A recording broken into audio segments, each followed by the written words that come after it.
C'est au cœur de la jungle indonésienne, sur l'île de Sumatra, que notre voyage continue. Nous arrivons dans le petit village de Bukit Lawang, un havre de paix niché au bord de la forêt tropicale. Les sourires chaleureux des habitants nous accueillent, et nous sentons déjà l'énergie unique de ce lieu où une belle aventure nous attend. Non, nous ne sommes pas là pour acheter des porte-clés à l'effigie des orang-outans. Nous voulons être au plus près. Nous savons qu'il va falloir les mériter. Pour nous, le voyage, c'est la rencontre. Et la véritable rencontre ne se fait pas seulement avec les autres, mais aussi avec soi-même. C'est aussi connaître. Le voyage est une quête de connaissance de ces vérités que l'on ne trouve pas dans les livres, mais au cœur du monde. C'est savoir. Et le savoir, ce n'est pas un bagage, mais un chemin que l'on trace au fil des expériences. Le voyage, c'est aussi se perdre. C'est accepter de lâcher prise, de laisser la nature nous guider là où nous n'aurions jamais pensé aller. Arrêtons de philosopher. C'est ici que nous allons préparer nos esprits et nos corps pour un trek exigeant. Une immersion totale au cœur de la jungle pour rencontrer, on l'espère de toute notre âme, les mystérieux orang-outans, ces hommes des bois au regard si profond.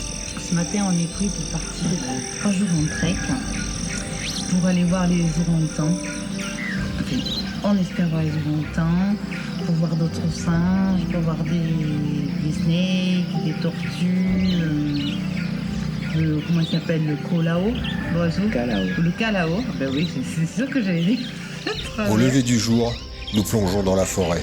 La forêt indonésienne est un océan de verre, un royaume où chaque arbre raconte l'histoire des âges. And you know how they do? How did you say? Caoutchouc? So how do you say? Caoutchouc. Caoutchouc. Cela fait déjà plusieurs heures que nous marchons sous le regard curieux des habitants de cette forêt, comme s'ils savaient quelque chose que nous ignorons encore sur cette jungle infinie. Nos guides, Diane et Adil, nous préparent de quoi reprendre des forces et on repart. Les sentiers sont escarpés, sinueux, parfois vertigineux. Nous crapahutons, nous grimpons, nous descendons. Chaque pas nous éloigne un peu plus de la civilisation. Du riz, du poulet, tomates, en dessert, ananas et des bananes. À chaque halte, c'est un combat contre l'épuisement, un besoin urgent de reprendre des forces pour continuer à avancer. La végétation est luxuriante, l'air dense, saturé d'humidité. Les hommes des bois nous échappent et leur royaume nous paraît inaccessible.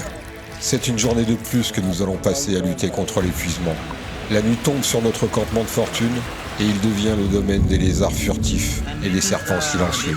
Puis nous nous endormons, exténués, bercés par les sons de la forêt.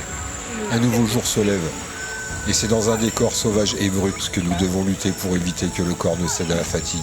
À mesure que les heures passent, le doute s'installe. Trouver les orang-outans sera bien plus qu'un défi.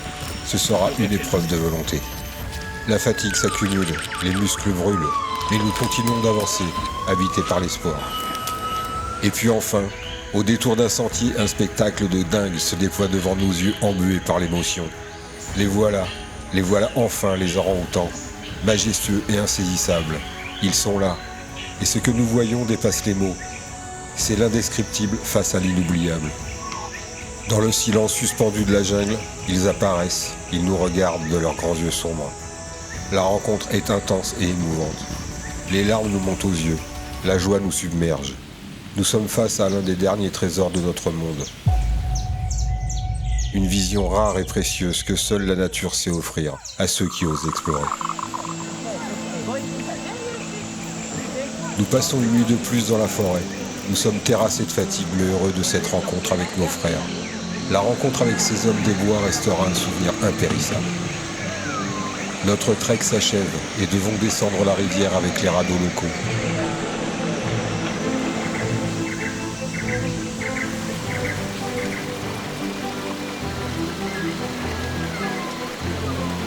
Emportés par les remous intenses, propulsés par les tourbillons déchaînés, nous dévalons la rivière sur des champs de rails.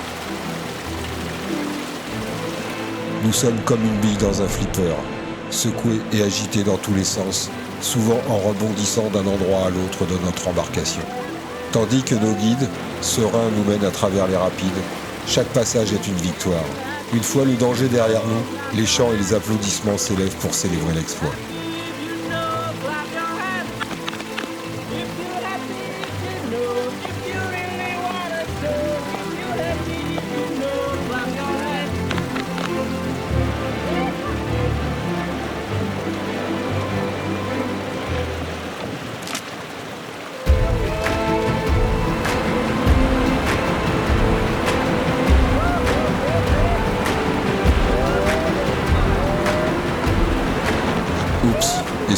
pour les images parfois limites. Mais chaque instant capturé témoigne de mon dévouement. J'ai donné tout ce que j'avais pour ramener ce reportage inestimable du cœur de la jungle.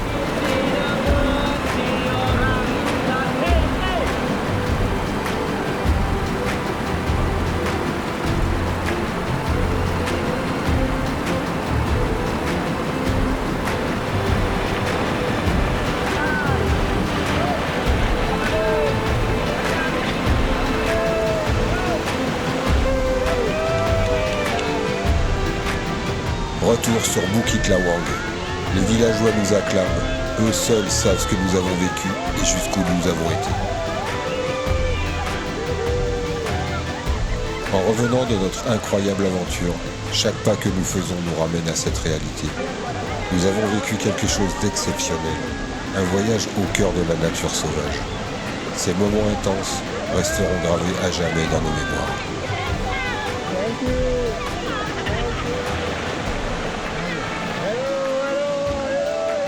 La nuit s'est lentement installée sur Bukit Lawang. Alors que nous nous réunissons, le chant de Jungle Trek s'élève dans l'air. Une mélodie qui célèbre la beauté et la force de cette jungle qui nous a tant donné.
Ce chant résonne comme un appel à la conscience, une invitation à protéger cette nature précieuse et à défendre les merveilles qu'elle recèle.